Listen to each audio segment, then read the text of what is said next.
folks, how's it going? Welcome back. Sorry to end the last video the way I did. As you can see behind me here, we did manage to get it fiberglassed. Thank absolute.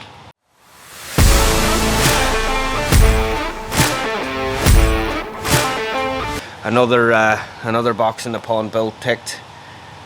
Sorry if my voice sounds a bit off. I managed to, my eldest daughter took me to see The Who this week, which was absolutely phenomenal. Those guys are nearly 80 years old and still rocking better than anybody I've ever seen. Open air concert in Derby.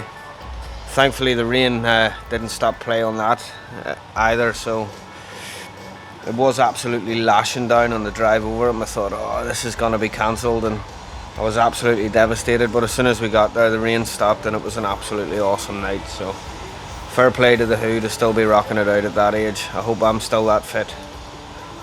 Anyway, I'll take you over here and we'll discuss where I'm at. Obviously, as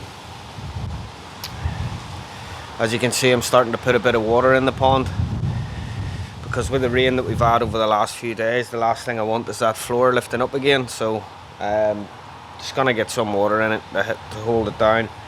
The well that the lads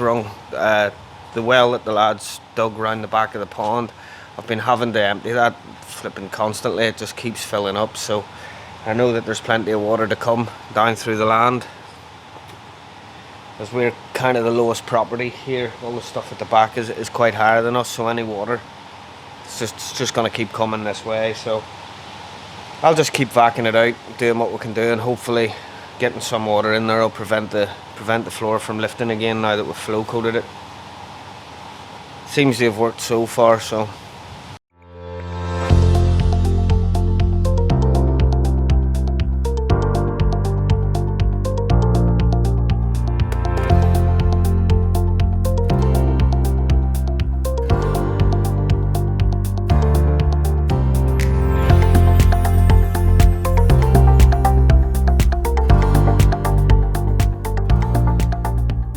another thing I wanted to have a wee quick chat about is my bio chamber over there.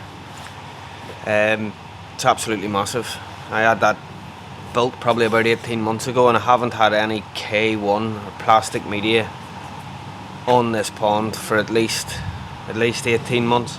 I mean, everything's been fine, don't get me wrong, water parameters are great.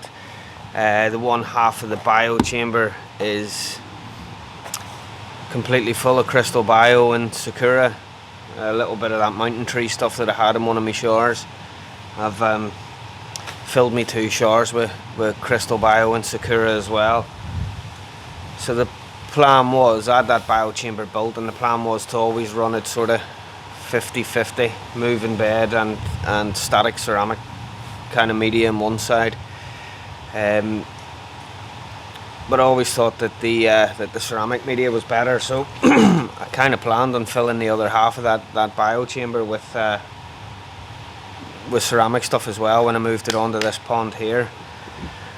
But I watched watching a recent video with Koi Wholesale, and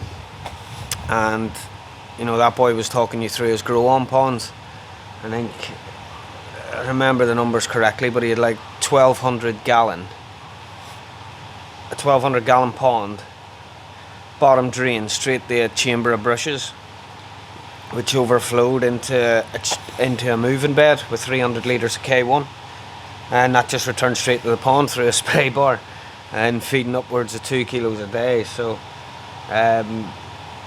you know, that the media must be doing something. So I decided to order a 150 litres of Burton's bio tube, and I've put that in the bio chamber now. The only thing is, I don't think the air stone is big enough to move all that, so I'm going to take, I think there's a 12-inch disc, 2 12-inch discs in the bottom of that bio chamber when I had it built. So I think I'll whip them out, and I've ordered some of that, you know, black and blue air diffuser hose that you can order on eBay. I've ordered some of that, so I'm going to make a air diffuser like for the bottom of the chamber. So that's another job I've got to get on and do. And another job I've got to do this weekend is bowl up a couple of fish and get them down to my mate's golf club. They're just not going in the new pond, that's all. Just a few small ones that haven't really grown, that sort of come from the Koi Diaries Adam Beyer growing show and stuff. So I'm just going to pop them down in the new pond my friends had built it at his golf club down there, and they'll be happy enough. It's massive, so it'd be a good place for them. Plus when I'm down there having a pint, I'll be able to have a look at them, you know. So I'm going to get them bowled up and get them bagged up and get them run down there today and clear out some space. I don't see the point of me paying to feed them. But before I do, before I crack on and bowl up the fish, I'm just going to test the water parameters. So just on the subject of water parameters, guys, I just want to show you a diary that I have had published, which may be of interest to a few of you guys. I'll quickly just run you through it. The cover is acetate just to protect it from any drips or splashes, but you can see we got all the parameters: chlorine, ammonia, nitrite, nitrate, pH, KH, GH, salt, TDS, you know, feeding record, type of food, date that feeding commenced, number of feeds 4 per day, volume of feed. On the auto feeder it's volume 1, which is 45 grams for me, and the times a day when I'm feeding: 6 AM, 10, 2 o'clock, 6 o'clock, 10 PM at night. Total daily feed of 225 grams, 21 degrees heated, and air temperature was 21 degrees when I last did that on the 13th of the 7th. Tested the main pond. Just have little comments in the side for your for me. I just put in how I've tested. So they're the HANA digital meters, and they're the liquid drop test that I've used. Digital meter for the salt, and notes at the bottom. So I've salt was raised to help with the knock. My Sankey had a knock, so raised the salt levels of that. I added my Koi Masters Advantage at that time as well, and that was when I also added 150 litres of the Burton's Bio Tube. Was on the 13th of the 7th. So yeah, you can see it's a pretty nifty. Like I said, I was just printing these out and sticking them in a diary and keeping a record myself. So I thought, why not create a book? There is 104 pages in the book, so it should give you 2 years worth of diary keeping. And yeah, so I just thought I'd share that with you. So there we go. If anyone else would find that useful, just or wants to order a copy, just reach out to me either on the email or on Instagram or in the comments section below even. So what else have I been up to, and what is the plan? Well, I actually made a deal with Lady Decoy that whilst building this pond I wouldn't buy any more fish. Kind of went back on that deal while watching Koi Wholesale's auction the other night.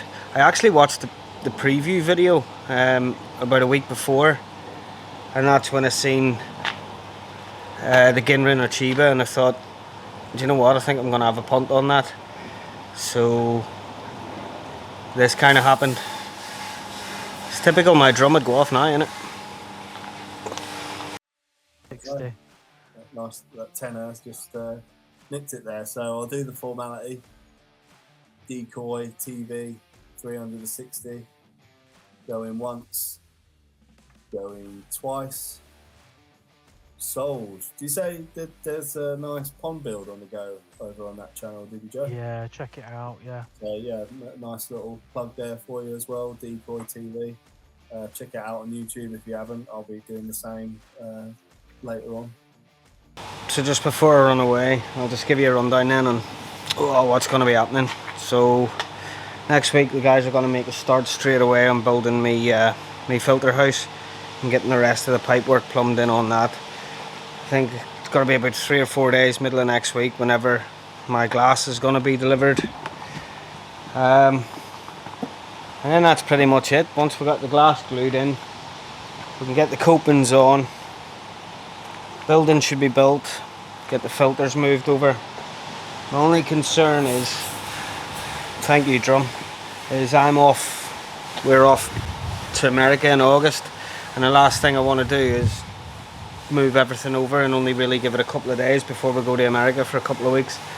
If we can't get everything all done and dusted and give me at least sort of 2 weeks before I go to the States, then I'm just going to leave the fish where they are until I come back. I'll probably fill this up anyway, and I'll got a skimmer line to come along here into the sieve, and I might just run the sieve while we're away, so I won't pump the water out of that pond. I'll just put all fresh water in. I'll put some sort of treatment in it, and I'll just let the bottom drains bubble away while we're away on holiday, and have the skimmer line circulating it. So that's the sort of idea. Looking forward to getting the glass in, and then we can just crack on with filling it up and find out exactly how many gallons we've got. But anyway guys, thanks for watching, thanks for tuning in, and I'll catch you in the next one.